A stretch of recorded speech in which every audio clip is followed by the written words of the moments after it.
Assalamualaikum warahmatullahi wabarakatuh. Salam sejahtera buat kita semua. Pertama-tama saya mengucapkan terima kasih untuk dosen pengampu Ibu Dr. Laila Mona, MSc, dan teman-teman mahasiswa Mercu Buana. Perkenalkan, nama saya Martin Asari dan rekan saya Ibu Sylvia Aprilianti Rahman.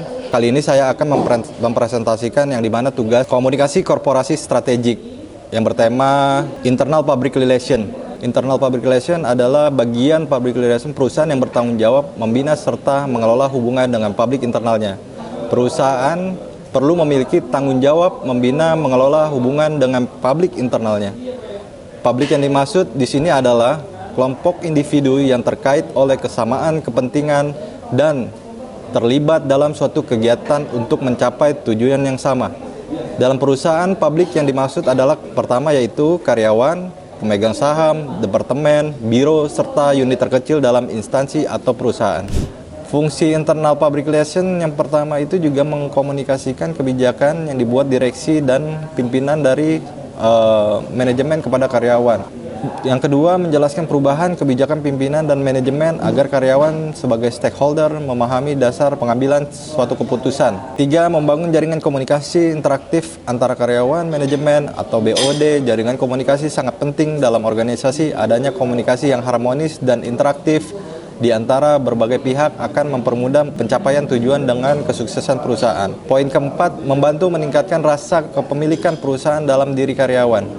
Poin kelima, membantu terciptanya budaya perusahaan sesuai visi yang ingin dicapai.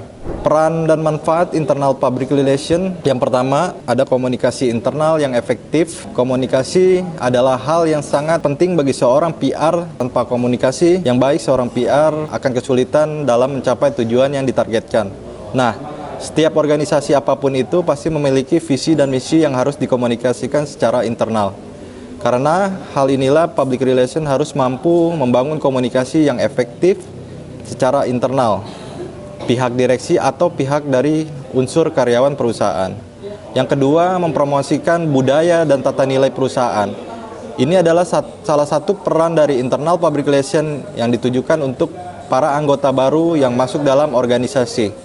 Promosi budaya perusahaan diperlukan agar anggota baru bisa lebih cepat beradaptasi dengan kebiasaan dalam perusahaan tersebut. Berikut materi yang akan nanti disampaikan dengan partner saya, Ibu Sylvie, silakan. Oke, saya akan melanjutkan presentasi terkait internal public relation yang telah disampaikan oleh rekan saya, yaitu Saudara Martin. Saya di sini akan memaparkan terkait dengan peran dan manfaat internal relation. Ketiga, yaitu meningkatkan keterlibatan dan partisipasi dari karyawan. Di internal sendiri itu kan termasuknya adalah karyawan. Seorang public relation harus memiliki kemampuan untuk berkomunikasi secara vertikal, yaitu antara atasan dengan karyawannya, dan horizontal, yaitu antara karyawan dengan karyawan. Ingat bahwa sebuah organisasi tidak terlepas dari konflik. Kemampuan public relation di sini dalam mengkomunikasikan memiliki peran yang membangun dengan komunikasi yang interaktif sehingga semua anggota organisasi mampu saling terlibat dan berpartisipasi dalam semua kegiatan yang ditujukan dalam kesuksesan dari sebuah perusahaan. 4, yaitu mengelola perubahan dan krisis. Salah satu hal yang bisa dilakukan seorang public relation untuk memaksimalkan kinerja perusahaan yakni melakukan perubahan atau restrukturisasi serta melakukan pencegahan terhadap sebuah krisis. Hal ini bisa dilakukan dengan cara mengadakan pelatihan, terus melakukan yaitu sosialisasi kebijakan yang baru. Yang kelima yaitu meningkatkan dari citra eksternal sebuah perusahaan dengan komunikasi internal yang baik tentu memiliki kinerja yang baik. Kinerja yang baik itu berdampak pada citra sebuah perusahaan atau citra eksternal di mata masyarakat. Tentu saja dampak itu akan meluas kepada keberlangsungan dari sebuah perusahaan.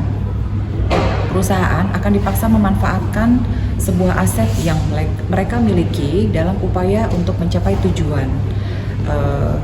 Dalam membedakan sebuah penawaran produk-produk yang akan ditawarkan dengan menentukan kualitas serta produk yang ditawarkan dengan masing-masing perusahaan tersebut. Perusahaan ini telah mengemukakan menjaga pelanggan demi upaya melakukan fokus yang bertujuan dengan mengambil perhatian terhadap karyawannya.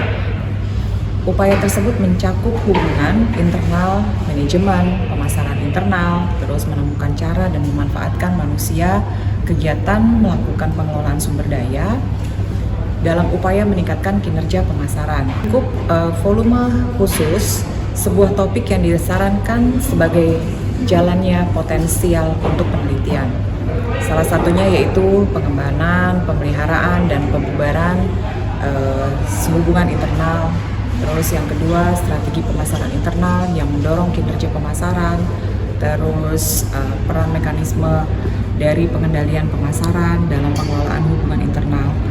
Pengaruh strategi manajemen kepemimpinan dalam sebuah kinerja dari sebuah orang-orang yang di dalam pemasaran. Proses komunikasi internal sendiri yaitu meningkatkan pengembangan hubungan internal dari relation. Perekrutan dan seleksi dari retensi personel masyarakat, hubungan kelompok dan tim dari dampaknya terhadap pemasaran, evaluasi karyawan dan strategi kompensasi. Demikianlah pemaparan dari kami berdua. Semoga informasi terkait dengan internal relation ini dapat bermanfaat bagi teman-teman semua. Kami ucapkan terima kasih yang sebanyak-banyaknya telah menonton video kami. Wabillahi taufiq wal hidayah. Wassalamualaikum warahmatullahi wabarakatuh.